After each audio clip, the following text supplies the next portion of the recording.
Sveiki sugrįžę į mano YouTube kanalą, bei sveiki tie, kas esate pirmas sveiki, malonu jūs matyti. Kviečiu prisijungti prie mano kanalo narių, bei taip gauti daugiau video iš karto, bei taip pat padėti mano kanalui augti, tai tikrai kviečiu prisijungti. O šiandien aš turiu jums paruošti dar vieną story time, kuris irgi yra vienas iš tokių mano gyvenimo momentų, kur kartais gaunasi taip, kaip gaunasi ir atrodo, žinot, kad būtent man taip turėjo nutikti. Tai tiesiog nieko nelaukiu ir pasakoju istoriją. Tad nuo pat paauglystės, kai aš jau pradėjau norėti kažkokių plaukų kitokių, nežinau, kada pirmą sykį man mama leido pašviesinti plaukus, nes aš norėjau būti labiau blondinė, nors mano natūralūs plaukai tuo metu buvo gan, tai anksčiau sakydavo, nežinau, ir dabar dar sako, gal sako, šatenė tokia. Tai tokia dirty blonde, nežinau, blondinė, bet ne ta šviesioji blondinė. Tai aš norėjau būti labiau šviesioji blondinė. Tai nežinau, kada pirmą sykį man mama leido tiesiog pasišviesinti, tiksliau pati jinai nudažė šviesio plaukus. Dar buvau mokykloje, bet sakau, nežinau, 16 gal po metų, 17. Ir aš nuo tada turėjau tokius, žinot, namuose dažytus blondiniškus plaukus. Jie tikrai buvo tokie į geltonumą, žinot, su dažais, kuriuos perki parduotuvėje, tai tokie ir gaunas tie plaukai. Nebuvo blogai, dar kaip pagalvojai, nebuvo taip blogai, kaip galėjo būti, nes tikrai nustebus net esu kartais, kai pasižiūriu senesnes nuotraukas, jeigu rasiu, įdėsiu, nes tikrai galėjo būti daug blogiau, kai dažyta buvo namuose, bet kažkaip stebuklingai pasisekdavo ir dar netrodydavo taip tragiškai, nes kitiem žinau, kad, tuo metu ir kitos merginos mokykloje dažysi plaukus, jau leisdavo tėvai dažytis plaukus, tai kitom gaudavos labai oranžiniai tie plaukai, o mano labiau gaudavos tokie tiesiog ryškiai geltoni, tokie, žinot, tiesiog bananas. Ir nuo tada, sakau, būdavo visą laiką tokia geltona, blondiniška. Bet vienu metu, nežinau, kas man nutiko, aš panorėjau tokių labiau į rudumą plaukų. Ne visiškai rudų, bet tokių labiau į rudumą. Ir aš galvojau, kad su toneriu, nes tuo metu jau kažkiek supratau, kas yra, supratau kabutėse. Ir žinau, kad yra tokie dalykai kaip plaukų toneriai, kur neilgalaikiai dažai, bet tiesiog nutonuoja plaukus, kaip tu norėtum. Tai aš pagalvojau, aš buvau blondinė tokia, tai jeigu aš užsidėsiu rudą tonerį ant plaukų, tai man gausis plaukai tokie su rudu atspalviu ir man bus labai labai gerai. Nors mano prieš tai plaukai atrodė, kaip radau nuotraukas, atrodė gan gerai, aš nežinau, kodėl aš sumasčiau, kad aš noriu jų rudesnių, nors jau buvo, sakau, jau ir šaknis buvo ataugusios, apačios tokios geltonos, visai gerai atrodė, bet aš sumaniau, kad aš noriu, man reikia pasidaryti tą su toneriu. Ir nežinau, ar dabar dar yra pirkti, tikrai nežinau, bet anksčiau buvo tokie tonika toneriai. Aš tiesiu nuotrauką, jeigu rasiu jų, juos galėdavai pirkti, aš pirkau, man rodo, Martina parduotuvėje ir tiesiog susiradau tokį į rudumą, į pilkumą, pilkai rudai, dar buvo kas esmė, kad aš norėjau tokį pilkai rudų plaukų. Ir susiradau tokį toniką, nusipirkau ir, kaip sakant, ėjau dažyti savo plaukų. Dažytis, labiau tonuotis, nes, tonikas, jisai vis tiek, ta prasme, aš, pilnai nenusidažysiu, aš tiesiog patonuosiu plaukus ir bus labai čiki-piki ir jeigu nepatiks, jisai išsiplausgi. Tai, jo, ir aš pradėjau tonuotis tos plaukus. Viena šį kartą neprašiau mamos pagalbos, tiesiog pamėginau pati, nes vis tiek lengviau negu dažai. Ir visa kita, kai užsidėjau, atrodė, kad plaukai tokie rudi, taip tamsu. Ir, žinot, ten parašyta, kiek laikyt, man rodos, gal 40 minučių buvo. Man rodos, dar maišelį ant galvos susidėjau, žinot, senais laikais taip darydavau. Ir kai aš atėjau į vonę po tų 40 ar kiek ten reikėjo minučių, nežinau, gal ir mažiau, bet tiesiog aš dabar galvoju 40 minučių. Ir nusiėmiau tą maišelį, man pasirodė, kad mano plaukai žali. Bet aš galvoju, kaip? Geltoni plaukai, rudas toneris, iš kur ta žalia spalva? Come on, neįmanoma. Ir aš pradėjau plautis duše plaukus ir pradėjo tekėti žalias vanduo. Ir aš galvoju, negali būti, čia tiesiog, čia taip atrodo, čia baika, tikrai taip nebus, kad žalia spalva. Tuomet išlipau iš dušo, užsidėjau rankšluostį, šiek tiek palaikiau rankšluostį, nusiėmiau rankšluostį ir plaukai atrodė tamsiai žali, šlapi. Ir aš galvoju, ai ne, čia šlapi, todėl jie taip atrodo ir kai įsidžiovinsiu, jie bus perfekt tokie į rudumą. Tikrai save gaslightinau tada, labai gerai. Dar atsimenu, atbėgau į kambarį mamai, sakau, ar netrodo jie žali? Ir mama irgi mane gaslightino ir save gal šiek tiek, kad, atrodo, bet turbūt čia dėl to, kad šlapi, įsidžiovink ir pažiūrėsim. Ir aš įsidžiovinau plaukus. Ir mano pirma Snapchat'e išsaugota nuotrauka yra šita. Vat kaip mano plaukai atrodė, kai aš juos išsidžiovinau. Ryškiai žali. Ta prasme atrodo, kad aš juos specialiai su žaliais dažais dažiau. Jie taip atrodė. Įvyko tokia reakcija tarp mano geltonų plaukų, ne geltonų, jie buvo tokie rudi su geltonumu. Tarp tokių plaukų ir to tonerio įvyko tokia reakcija. Ir aš atrodžiau kaip pelkių vanda.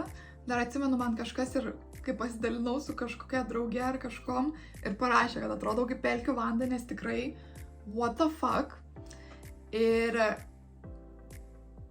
aš buvau tiesiog šokė, nežinau ką daryti, žinot, iškart merginam plaukai yra labai svarbus dalykas. Tai kai tu susigadini ant tiek plaukus, tu esi atrodo išprotėsi. Bet kadangi aš turiu tokią savybę, kad aš dažnai stengiuosi nepriimti visko kaip pasaulio pabaigos ir pagalvoti, kad taip įvyko ir paturėsiu trumpai to žalius plaukus, taigi čia toneris, jisai išsiplaus. Ir galvoju, nėra didelė problema, kelis sykius išplausiu, nebebus to žalumo ir tiesiog vėl nusidažysiu gal blondiniškai ar kažką. Ir aš ploviau plaukus. Žalia spalva nedingo. Nuo viršaus, kur buvo tie mano jau ataugę tikri mano plaukai, taip prasiplovė. Aš įkelsiu nuotraukas, kaip vis atrodydavo, ta prasme, viršus tas parudėjo, bet galai, kadangi ten buvo geltona spalva, tas žalias tonikas įsigėrė kaip reikiant. Tai aš buvau žaliais plaukais daug ilgiau negu aš galvojau, kad aš būsiu žaliais plaukais. Tai jo, vaikščiodavau su jais po miestą, po visur, ta prasme, eidavau į miestą susitikti su draugiam, su žaliais plaukais. Jo, ir kažkaip keista, nes atrodo dabar, jeigu taip įvyktų, išpratėčiau, atrodo. Bet tuomet kažkaip sugebėjau susitaikyti, kad turiu žalius plaukus ir tikrai su jais pravaikščiau gan ilgą tarpą, tikrai mėnesis tai tikrai buvo. Ir žodžiu, kaip neįsiplovė, taip neišsiplovė ir po to laiko logiška, bet aš turėjau baimę kažką daryti su tais plaukais, kažkaip taisyti tą situaciją dėl to, kad kai taip nutiko, aš tikrai nežinau kaip daryti. Tuo metu nei mano tėvai neturėjo tokių pinigų, kad kažkur mane į kirpyklą vesti ir ten dažyti tos plaukus, nes tikrai nebuvom labai pasiturintis. Tad aš tiesiog vis plaudau tos plaukus, kol galiausiai atsiplovė, tikrai nebebuvo jie žali, bet gaila, kad nesimato taip nuotraukas, aš įdėsiu, kaip jau atrodydavo, kai jau prasiplovau, tikrai gerokai jau praėjo daugiau laiko. Bet gyvai jie, žinot, pasisukdavo į šoną ar saulė užšviesdavo, matydavos tas žalias atspalvis. Ir aš nekenčiau, kad ant mano tų jau, kai jau nusiplovė ant šviesių plaukų, matėsi tas žalias atspalvis ir aš tiesiog vos neišprotėjau, nes tiesiog, negalėdavau jau pakęsti žiūrėti tą žalią atspalvį. Todėl mano pasirinkimas po viso to, kas įvyko, buvo nusidažyti savo plaukus rudai. Tai aš iš pradžių nusidažiau rudai šviesiau, bet ant tų šviesesnių rudų plaukų vis tiek matėsi tas žalsvas atspalvis. Aš šiek tiek pavaikščiau su tais rudais plaukais, bet man nepatiko, kad vis tiek aš matau ant tų rudų plaukų tą žalią atspalvį. Be to, vėliau jau praėjus laiko sužinojau, kad žalias atspalvis yra sunkiausias pašalinti iš plaukų, ta prasme kirpėjom net, nes tiesiog sunkiausia spalva, su kuria reikia dylinti, sunkiausia ją išvalyti, bent jau tuo metu taip rašė, nežinau, gal dabar jau nusišneko, gal dabar nebe taip, bet tuo metu tikrai rašė, kad internete, kad žalia spalva yra labai sunku atsikratyti jos. Ir kadangi man nepatiko, kad yra ant tų šviesių tokių, ne visiškai šviesių, bet netamsių rudų plaukų matys vis tiek tas žalias atspalvis, todėl aš galvojau, kad aš tiesiog pasiimsiu stiprią rudą spalvą ir nusidažysiu. Ir dar, man rodos, pasikirpau tos plaukus ir tuomet buvau tamsiai ruda. Dabar, kaip žiūriu, neatrodė taip blogai, kaip prisimenu, bet tiesiog man nelabai tiko, nes man labiausiai, aš per visus metus, kiek esu bandžiusi tų spalvų, man labiausiai prikibus ir tikusi yra mano ta blondiniška, švelni į šiltumą spalva. Ir arba jau natūralūs tie mano šitie plaukai, kai buvau atsiauginus juos, tai irgi tiko, bet man labiau prie širdies yra tie blondiniški, aš jaučiuosi labiausiai savim, kai esu tokia. Tai dėl to ir dabar vis dar sruoguoju, pusę galvos, kaip sakant, pusę palieku natūralių, pusę pasruoguoju, kad turėčiau tą tokį šviesumą, nes man patinka. Bet tuo metu pavaikščiau tamsiais plaukais ir tuomet nenoriu suklyst, ar aš kažką dar dariau plaukam ar ne, bet man atrodo, kad aš nieko nedariau ir tiesiog tie tamsus mano plaukai, kuriuos buvau pasidariusi tą tamsiausią spalvą, tie dažai buvo ne permanent, o semi-permanent, tai tie, kurie po truputį plaunasi, nes mano plaukai tiesiog, aš leidau nuo tada, kai jau nusidažiau paskutinį sykį tamsiai, leidau nusiplauti tiem dažam. Plaudavau, nieko nebedarydavau ir po truputį mano plaukai pradėjo plautis, šviesėt, tapo tokie labiau vėl šviesiai rudi. Vėl man matydavos tas žalias atspalvis kai kuriuose nuotraukose, bet aš tiesiog leidau jiems šviesėt, kol galiausiai jie pasiekė tokį, kaip sakau, labai natūraliai tuo metu atrodė plaukai, kai jau natūraliai nusiplovė tie, kiek nusiplovė tų dažų. Tiesiog tokie buvo šiek tiek ryži, šiek tiek rudi, šiek tiek blondiniški, toks miksas, bet prie mano odos tipo atrodė gan natūraliai. Ir taip prabuvau, nebedažiau nieko, kol galiausiai mano teta, kuri tuo metu mokėsi kirpėjos profesiją, man pasiūlė pabūti modeliu.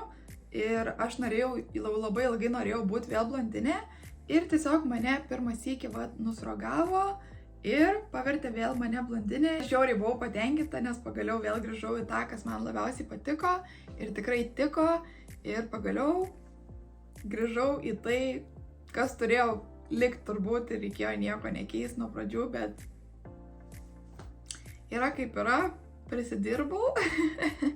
Ir taip jau būna. Tad pamoka jum, kad labai daug pasidomėkit prieš padarant kažkokius tokius sprendimus, nes gali tapti žaliaplaukėmis, o kas ten žino, gal ir mėlyna, kokia reakcija gali gautis, bet aš tame tiesiog dariau, kas atrodė man tinkamiausia, bet prisidirbau. Bet aišku, plaukai yra tik plaukai ir galima su jais paeksperimentuoti. Vienas į gyvenime gyvenam, tad tikrai aš iš kitos pusės sakau, kad nėra didelės problemos, nes plaukai atauga, tai jeigu kažką pasidarai, kas netaip tinka ar patinka, tai galiausiai žinai, kad jie vis tiek ataugs, nes tikrai aš buvau padarius ir tokių sprendimų, kaip labai trumpai nusikirpau plaukus ir man jie nepatiko, netiko, bet plaukai ataugo. Buvau antras sykį trumpai nusikirpus plaukus, žiauriai greitai padariau sprendimą, jau buvau daug vyresnė, bet irgi pagalvojau taip. Ir irgi nelabai man tiko, bet užturėjau tokį laikotarpį ir buvo visai faina, nes buvo visai kas kita man. O dabar, kaip sakant, stengiuosi auginti savo tos plaukus. Aišku, kažkaip sustoja jie vienoj vietoj, bet irgi yra pasakymas, kad tiesiog pas vienus žmonės yra nustatytas plaukų ilgis ir ilgiau nebeauga, tai nežinau, ar aš esu vienas iš tų žmonių, bet pastaruoju metu atrodo, kad jie sustojo vienam ilgi, bet nežinau, gal užaugs, nes mano svajonė yra turėti. Dabar yra jie žemiau krūtinės, taip jau normaliai, bet aš norėčiau šiek tiek ilgesnių, šiek tiek ir būčiau labai patenkinta tuomet, bet pažiūrėsim, ar man išeis tai pasiekti ar ne.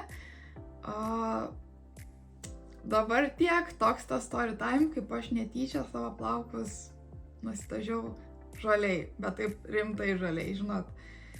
Net keista, man pats tas keistumas, kad ant tiek žaliai. Atrodė rimtai, kad aš būčiau tiesiog nusipirkus žalius dažus. Aš atsimenu dar tuo metu, kadangi visiškai nieko nežinojau apie spalvas ir kaip jos maišosi ir kodėl galėjo gautis tokia reakcija, mano pirmas pamąstymas buvo, kad tiesiog parduotuvėje kažkaip sukeitė spalvas. Na, aš pagalvojau, kad tiesiog ten, žinot, ne tas įpilta buvo, kas turėjo būti pilta, nu aš buvau prisigalvojus viską, kad taip, dėl ko galėjo taip nutikti, nes nenorėjau tiesiog patikėti, kad aš pati ant tiek suklydau, bet jo, tai užturėjau tokią akimirką gyvenime. Tad jeigu jums patiko šitas video, būtinai palaikinkit, pasubscribinkit, nes man tai labai padeda ir padeda mano kanalą būti pamatytam, tai tikrai tai padarykite. Pakomentuokite būtinai, jeigu norite daugiau story time, tikrai galiu padaryti. Taip pat ekstra padėka mano Šypsnėlės kanalo nariams, ačiū, kad taip mane remiate. Taip pat pasiekite mane Instagram'e bei TikTok'e, ten visat jūsų laukiu. O dabar iki kito video.